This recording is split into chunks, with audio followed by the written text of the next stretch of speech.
Hello, Internet. It's Adam Malik, Aaron. Welcome back to Box Office Predictions. I know this is coming out extremely late. I'm sorry.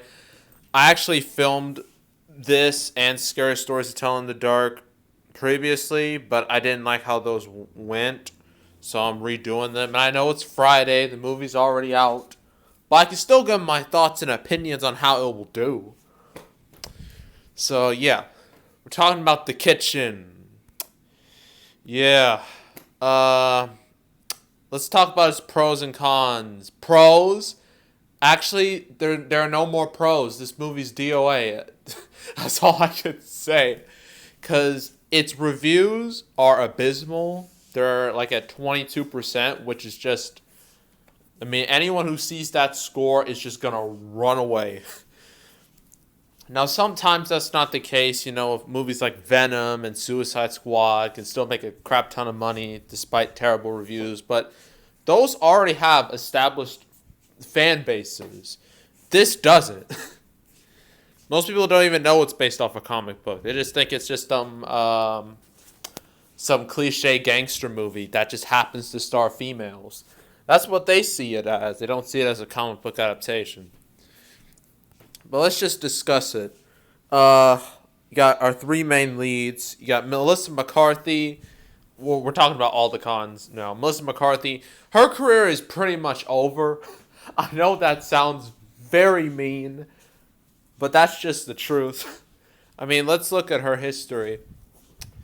Everyone knows her breakout role was in Bridesmaids. She got nominated for an Oscar. Then she had movies like Identity Thief and The Heat, which had she co-starred with Jason Bateman and Sandra Bullock. Her first real movie by herself was Tammy, and that did okay. Then you got Spy, which did good, but that was more of an ensemble movie, with Jude Law, Rose Byrne, Jason Statham. The Boss did modest. Then Ghostbusters 2016, that's when everything just took a violent nosedive. Because that movie was a bomb. Such a bomb that they're actually rebooting it again, likely ignoring the 2016 movie's existence. So that's how you know it was bad. Then Life of the Party was a disappointment. And then Happy Time Murders was a bomb. And then Can You Ever Forgive Me never caught any type of traction. So yeah, judging by her recent track record, it's easy to assume this movie's not going to do much better at all. Heck, it might even do worse. Who knows? I mean, I've been seeing early numbers trickling in, and they are abysmal. But they can fluctuate. They can either go up or down. But from what I've been seeing so far, it's not good. It's a disaster. You got Tiffany Haddish. Her breakout role was in Girls Trip. Then she had Night School with Kevin Hart. That did okay. But then Nobody's Fool. Nobody cared about it. Then all these other movies are just like voice roles, like Secret Life of Pets 2 and Lego Movie 2. But even then, those movies were flops in the grand scheme of things, especially if you compare them to their predecessors, so that's not good. Elisabeth Moss, I'm not sure who she is. I've never really heard of her until this.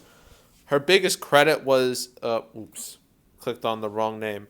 Her biggest credit, dang it, why? I don't want to click on Tiffany Haddish again. Oh my god. I'm trying so hard. There we go. I did it. Her biggest credits as, up to this point was Us, but she was never in the marketing campaign ever, so that really means nothing.